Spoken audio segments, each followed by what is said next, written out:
Баршаңызға қайырлы күн, қымбатты менің көрермендерім, каналға қош келдіңіздер. Бүгін сіздермен бірге огонек дайындап үйренетін боламыз. Яғни кейбір өңірлерде бұл өнімді кобра немесе чертополох деп те атайды. Және де ең бастысы ерекшелігі, бұл өнімді біз ешқандай банкаға жабуды қажет етпейді және де қайнатылмайды. Видеоны өткізбей мұқият соңына дейін қарауларыңызды сұраймын. Барлық қажетті өнімдердің мөлшерін видеоның астындағы описание бөліміне жазып қалдырамын. Сол жерге өтіп қарап көрсеңіздер болады.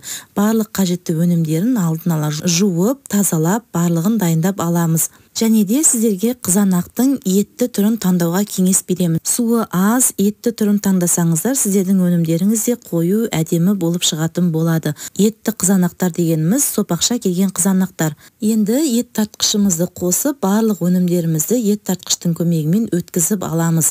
Немесе блендермен өткізіп алсаңыздар да болады. Ең алдымен мен хрен тамырларын өткізіп жатырмын. Бізде қазақта артыңды жинап жүр, артыңды тазалап жүр деген сөздер көбірек айтылады.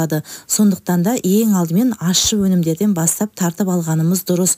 Сонда біздің ет тартқышымыздағы тістеріндегі ашты өнімдері қызанақты тартқан кезде шайылып кететін болады. Видеоны мұқият қарап отырсаңыздар, екінші ащы бұрышымызды ұрығын тазаламай бітеуде күйінде тартып шықтық. Себебі ащы өнімдері қолыңызды аштып жіберуі мүмкін. Және де келесі жартылай ащы бұрышымызды өткізіп жатырмыз. Бұл бұрышты қосу мүлде міндетті емес, қоспай жасасаңыздар да болады, тек өнімдеріңіз сәл сұйықтау болып шығады. Егер де сіздер палаумен, нанға жағып жегенге ыңғайлы болсын десеңіздер, осы жартылай ащы бұрышты қосқандарыңыз абзал. Келесі қызанақты өткізіп жатырмыз. Қызанақты мен чеснокпен араластырып, ет тартқыштың көмегімен өткізіп жатырмын. Чеснокты осы қызанақпен бірге өткізіп жіберсеңіздер де болады. Себебі бізде чеснок ащы өнімдердің қатарына жатпайды. Ең алдымен ащы бұрышымызбен хрен тамырын өткізіп алсақ, сонда барлық біздің ет тартқышымыздағы ащы өнімдердің барлығы қызанақпен бірге шайылып кететін болады. Міндетті түрде осылай жасаңыздар, сонда сіздердің қолдарыңыз ашымайтын болады. Мен дәл осы рецептпен көп жылдан аса жасап келе жатырмын. Ең тексерілген, жақсы рецепттердің бірі, сондықтан да осы рецептпен сіздер де дайындап отбасыларыңызды қуантып көріңіздер. Ең бастысы қайнатуды қажет етпейді және де атылмайды, сондай-ақ банкаға жабуды қажет етпейді. Міндетті түрде осы рецептпен сіздер де дайындап көріңіздер. Және де сіздердің де жасап жүрген варианттарыңыз қандай? Осы видеоның астындағы комментарий бөліміне рецептіңізді қалдырып кетіңіздер.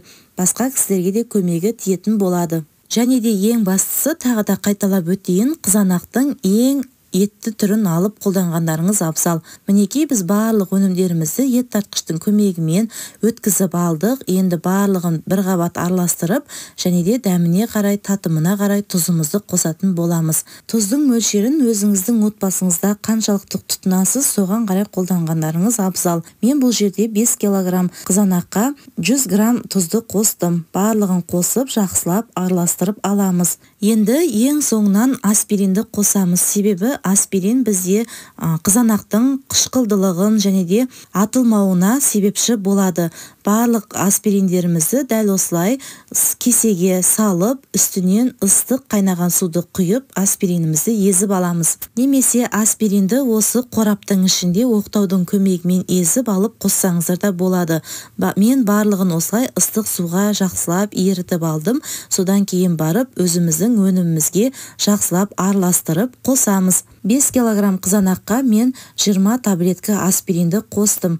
Барлық аспиринімізді қосып, жақсылап араластырып, бетін жауып, 2 немесе 3 тәулікке қалдырамыз. Бетін жауып қалдырғаннан кейін міндетті түрде 2 немесе 4 сағаттың аралығында қақпағын ашып, араластырып тұруды ұмытпаңыздар. Бұл этап өте маңызды, сондықтан да міндетті түрде дәл осылай жасайсыздар. Себебі біз қызанақтарымызды қайнатпаймыз, сондықтан да қызанақтың қышқылдылығы басылуы үшін әрбір 4 сағат сайын араластырып 2-3 тәулікке қалдырған міндетті. Себебі біздің қызанақтың көбіршіктері азайып, қышқылдылығы басылу үшін әрбір 4 сағат сайын қақпағын ашып, араластырып отыруды ұмытпаңыздар. Мінекей қыздар, менің кобрам дайын болды. Байқасаңыздар, кобраның мөлшері азайған, кішкене көлемі отырған, себебі қызанақтардың қышқылдылығы дәл осы этапта басылады. Және де дәл осы кезде кобраның тұзын көріп, егерде тұзы аз болса, кішкене қосып жіберуге болады. Ал енді қыздар, егерде сіздер менің кобраларым атылып кетеді деп қорқатын болсаңыздар, онда мен секілді осылай уксуспен бір қабат тағыда шайқап жіберсеңіздер болады. Бір ас қасық уксусқа 2 ас қасық суды құйып, дәл осылай баклажкаларыңызды бір қабат шайқап аласыздар. Баклажкаларымды мен осылай шайқап алдым. Одан кейін қақпағын сәл ашып қоямыз. Біздің уксустарымыз ұшуы керек. Содан кейін барып, өнімдерімізді осы баклажкаға құйып дайындай береміз. Достар, егерде сіздерге видео ұнаған болса, онда міндетті түрде осы каналды қолдап, каналға тіркеліп, және де қоңыраушаның белгісін все деген батырмаға басып қоюды ұмытпаңыздар. Сонда менің жүктеген келесі видео рецепттерімді алғашқылардың бірі болып көретін боласыздар. Мінекей барлық өнімдерімді осылай воронканың көмегімен баклажкаларға құйып аламын. Өте тез, жеңіл өтеді, ешқандай да ортасында тұрып қалмайды. Барлығын осылай құйып, салқын жерде сақтаймыз. Холодильникте сақтасаңыздар болады, немесе арнайы осы банкаларды сақтайтын жерде сақтап қойсаңыздар болады. Ең бастысы, күннің көзі түспейтін салқындау жерде сақтағандарыңыз абзал. Ешқандай атылмайды. Қорықпай дәл осы рецептпен жасап көріңіздер. Мінекей менің кобраларым дайын болды. 10 килограмм қызанақтан 16 килограмм дайын өнім шықты. Келесі кездескенше пока-пока.